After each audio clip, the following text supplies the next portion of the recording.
Hi guys, welcome back to another video. So today is Sunday and we're gonna be doing some Sunday dinner. So here I have about 2 pounds of oxtail that I've washed and cleaned and I've already patted dry. To this I'm gonna go ahead and just season it to my liking. You guys can season it however you want to season it. I'm gonna do some dry seasoning first. So I'm using some powdered oxtail seasoning, some scallion seasoning, onion powder, garlic powder, black pepper, ginger powder, because you guys know I love ginger powder in everything. I'm gonna use a little bit of the chicken bouillon. I'm not adding any salt to my recipe, guys, because everything has salt except for when I'm boiling the pasta. So you went ahead and go ahead and season it however you want to. Season to your liking. I'm gonna season until my ancestors said stop.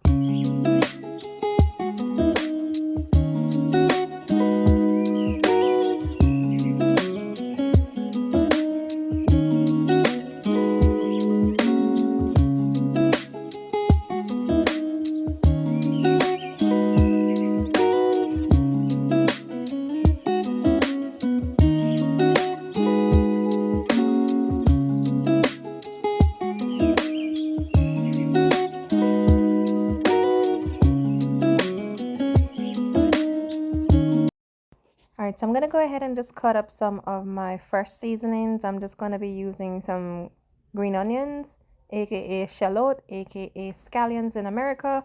I'm also gonna be cutting up a Scotch bonnet pepper, a whole Scotch bonnet pepper, seeds and all.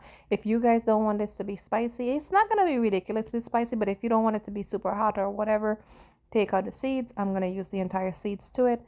I'm also gonna go ahead and chop up an onion along with a few thyme, and this is some basil, ras, but basil.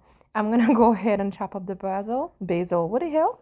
I'm gonna chop up the basil, the basil, and then we're gonna add that to the oxtail, and we're gonna let that marinate for about a good 30 to 45 minutes. Now, preferably let your oxtail marinate overnight, guys.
Alright guys, so here we're gonna just go ahead and brown your oxtail, and that's exactly what I'm doing right now.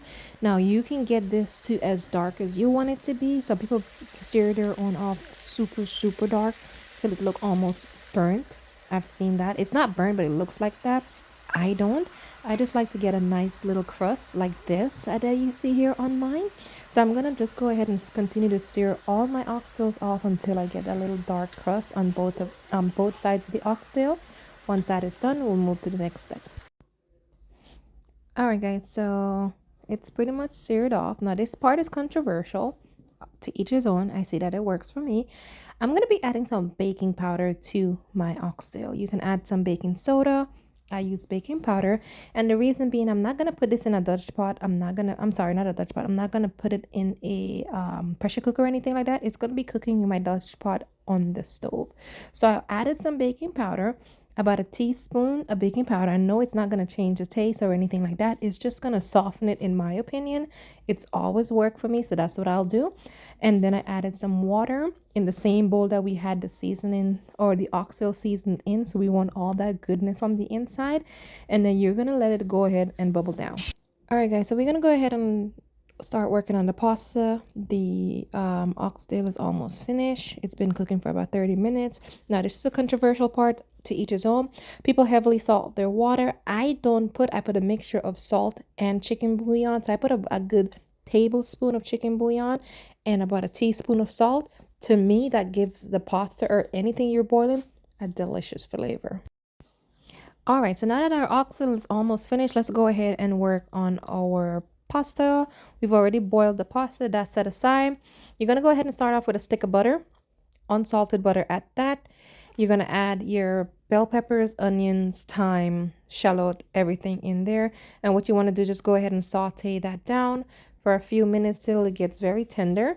Now, if you like your vegetables crisp still, you can go ahead and add your garlic at this point if you want to. I like mine on a little softer side.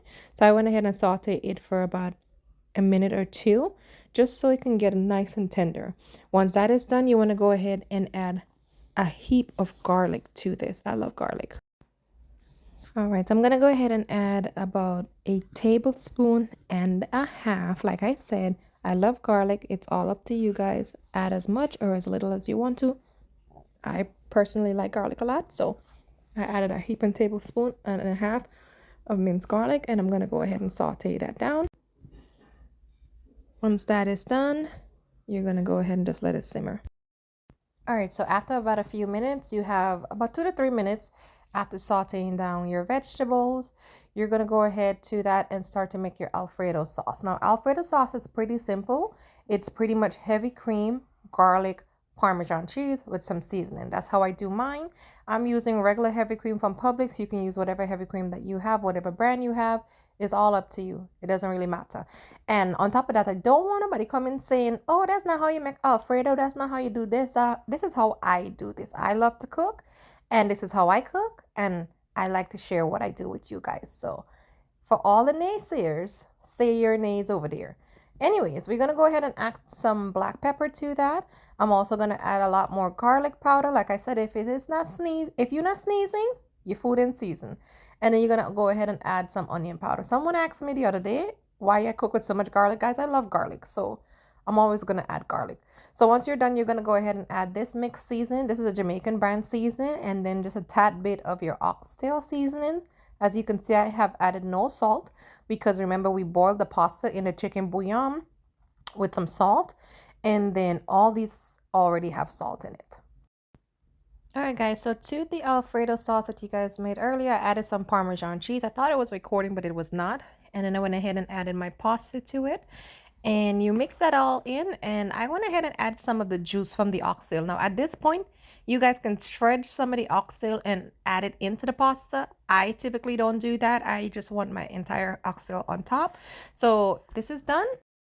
All right, so let's go ahead and plate up our Rasta pasta oxtail. So we're just going to go ahead and add your pasta into a serving bowl. And no, this is not a portion, guys. This is just me plating so you guys can see it and see how delicious it looks. It's not a portion for anybody. So you want to go ahead and just add your oxtail on top of that. Don't be too stingy with the oxtails. I know it's expensive, but if you're going to go all out, go all out. So go ahead and add your oxtail on top of that. Now at this point, you can do what you want to. Typically when I do this, I went ahead and added some more of the jus from the oxtail, and that's that.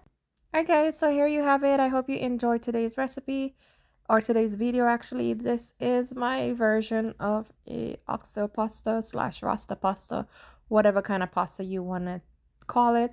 And as you can see, my daughter's ready to dive in with her little fork. And I hope you guys enjoy my videos. Let me know, leave me a comment down below. It is football season, so I'm going to be bringing you guys some appetizers or some football snacks that you guys can make to watch the football games. Until next time, thanks for watching. Have a great day.